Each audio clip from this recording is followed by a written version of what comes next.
Bom dia, meus irmãos, meus amigos aqui do nosso grupo Grãozinhos do Caminho, do nosso canal do YouTube. Sejam todos bem-vindos mais uma vez, mais uma sexta-feira, último dia do mês de janeiro, ao nosso pequeno estudo, nossa leitura do Evangelho segundo o Espiritismo, do Livro dos Espíritos, nossos grãozinhos no caminho de hoje. Hoje o Evangelho traz pra gente, no capítulo 19 ainda, A Fé Transporta Montanhas, a parábola da figueira seca. Quando saíram de Betânia, ele teve fome e, vendo de longe uma figueira, foi ver se poderia nela encontrar alguma coisa. E, tendo se aproximado, não encontrou senão folhas, porque não era tempo de figos. Então Jesus disse à figueira: que ninguém coma de ti nenhum fruto, o que seus discípulos ouviram. No dia seguinte, passando pela figueira, viram que ela havia se tornado seca até a raiz. E Pedro, lembrando-se das palavras de Jesus, lhe disse: Mestre, vede como a figueira que amaldiçoastes tornou-se seca. Jesus, tomando a palavra, lhe disse: Tende fé em Deus. Eu vos digo em verdade, que todo aquele que disser a essa montanha: tira-te daí e lança-te ao mar, e isso sem hesitar no coração, mas crendo firmemente que tudo o que houver dito acontecerá, ele o verá com efeito acontecer. São Marcos. A figueira seca é o símbolo das pessoas que não têm senão as aparências do bem, mas em realidade não produzem nada de bom. Oradores que têm mais brilho do que solidez. Suas palavras têm o verniz da superfície, agradam aos ouvidos, mas quando perscrutadas, nelas não se encontra nada de substancial para o coração. Depois de tê-las ouvido, pergunta-se qual proveito disso se tirou. É ainda o emblema de todas as pessoas que têm os meios de serem úteis e não o são, de todas as utopias, de todos os sistemas vazios, de todas as doutrinas sem base sólida. O que falta na maioria das vezes é a verdadeira fé, a fé fecunda, a fé que comove as fibras do coração. Numa palavra, a fé que transporta montanhas. São as árvores que têm folhas, mas não frutos. Por isso Jesus as condena à esterilidade, porque um dia virá em que estarão secas até a raiz. Quer dizer que todos os sistemas, todas as doutrinas que não tiverem produzido nenhum bem à humanidade, cairão no nada. Que todos os homens voluntariamente inúteis, por falta de terem colocado em prática os recursos que tinham, serão tratados como a figueira seca. Os médiuns são os intérpretes dos espíritos. Suprem os órgãos materiais que faltam a estes para nos transmitirem suas instruções. Por isso, são dotados de faculdades para esse efeito. Nestes tempos de renovação social, têm uma missão particular. São as árvores que devem dar o alimento espiritual aos seus irmãos. São multiplicados para que o alimento seja abundante. Encontram-se por toda parte, em todos os países, em todas as classes da sociedade, entre os ricos e entre os pobres, entre os grandes e os pequenos, a fim de que não haja deserdados, e para provar aos homens que todos são chamados. Mas se desviam do seu fim providencial, a faculdade preciosa que lhes foi concedida, se a fazem servir às coisas fúteis ou nocivas, se a colocam a serviço dos interesses mundanos, se em lugar de frutos salutares dão frutos malsãos, se recusam em torná-la proveitosa para os outros, se dela não tiram proveito para si mesmos em se melhorando, eles são como a figueira estéril. Deus lhes retirará um dom que se tornou inútil em suas mãos, a semente que não sabem fazer frutificar, e os deixará tornar-se a presa dos maus espíritos. Gente, a gente vive falando aqui que pensamento é força criadora, não é? Então, o que nós podemos fazer com a nossa vontade, com a nossa fé? Nós podemos criar ou nós podemos destruir. Nós temos um poder imenso na mão, que é o poder da fé. É acreditar naquilo que a gente busca, né? Naquilo que a gente quer realmente, né?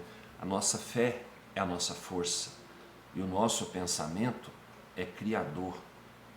Coloca essa força para criar. Então todos nós temos condições de ter o que nós queremos. Nós temos condições, basta acreditarmos mais na gente, basta acreditar mais naquela força que o Pai deu para cada um. Basta buscar dentro de si, né, essa força e colocar ela para trabalhar a seu favor. É isso. A figueira seca o que é? A figueira sempre dá frutos na época certa, né? Na época certa. Não adianta a gente buscar frutos numa figueira que ainda não tem frutos. Nós vamos dar nossos frutos. Vai chegar no tempo da nossa figueira, né, frutificar. Mas não adianta eu buscar frutos na figueira do vizinho, se não está na época dessa figueira frutificar ainda. Tudo tem o seu tempo. Todos nós temos o nosso tempo. O tempo de progredir, o tempo de crescer. O tempo de colocar à disposição do próximo os nossos frutos. Tudo no tempo certo. Tudo no tempo de Deus. Não adianta eu querer forçar as coisas a acontecerem no momento em que não há condições dessas coisas acontecerem. Então vamos ter paciência também, né? Vamos produzir com aquilo que a gente tem. Vamos dar no momento que a gente pode dar. Nós não podemos ficar parados só recebendo. Nós temos que ir colocando aquilo que nós recebemos de conhecimento, de aprendizado, e colocando isso paulatinamente e devagar, sempre colocando a serviço dos nossos próximos, né, aquilo que a gente está aprendendo. Para a gente não se tornar uma figueira seca. Uma figueira seca. Porque se a gente não usa o que a gente tem, principalmente nós, os médiuns, se nós não usarmos a faculdade que Deus nos deu a serviço do nosso próximo, nós vamos ser a figueira seca. E Ele vai retirar de nós essa faculdade e vai passar para um que possa utilizá-la melhor do que nós. Então não vamos nos tornar a figueira seca, gente. Vamos utilizar bem a faculdade que o Pai nos deu. Eu estou falando agora para os médiuns, né? Vamos utilizar bem essa mediunidade. Vamos utilizar bem essa faculdade maravilhosa que o Pai nos deu, né? Para que a gente possa crescer, que a gente possa evoluir junto com aquele que está se utilizando da gente, né? Para trabalhar, para se manifestar em prol de ajudar o próximo. Tá certo? Nós não temos que ser os melhores, mas nós podemos ser melhores do que nós somos agora. Tá certo? Livro dos Espíritos traz para a gente, no capítulo 9, na Lei de Igualdade, a questão 812. Se a igualdade das riquezas não é possível, ocorre o mesmo com o bem-estar? Não, mas o bem-estar é relativo e seria possível a cada um dia, se todos o entendessem bem. Porque o verdadeiro bem-estar consiste no emprego do tempo de acordo com a vontade, e não em trabalhos para os quais não se sente nenhum gosto. Como cada um tem aptidões diferentes, nenhum trabalho útil ficaria por fazer. O equilíbrio existe em tudo, é o homem quem quer alterá-lo. É possível os homens se entenderem? Os homens se entenderão quando praticarem a lei de justiça.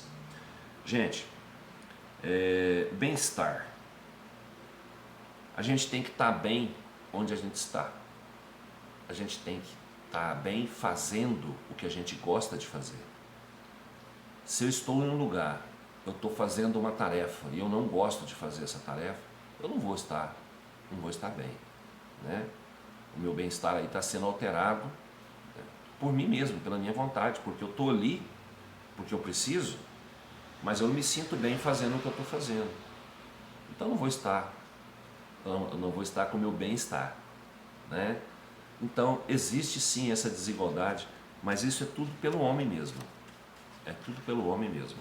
A partir do momento em que eu estou fazendo uma tarefa que eu goste, o meu tempo vai ser muito bem utilizado, porque eu vou estar juntando o meu tempo com a coisa que eu gosto de fazer. Então eu vou estar bem comigo mesmo, eu vou ter o meu bem-estar, não é? E é possível os homens se entenderem, sim, quando todos se respeitarem, todos entenderem, né, a praticarem a lei da justiça, a lei de justiça. Eu quero para o próximo o que eu quero para mim. Aí todos vão se entender, todos vão se dar bem e todos vão estar bem, tá certo? Desejo a todos uma ótima sexta-feira pra gente, um ótimo final de mês, né? E vamos lá para mais um mês que está chegando aí. Amanhã já é fevereiro. Que Deus nos abençoe. Até amanhã, se Ele quiser, e eu tenho certeza que Ele quer. Beijo no coração, pessoal.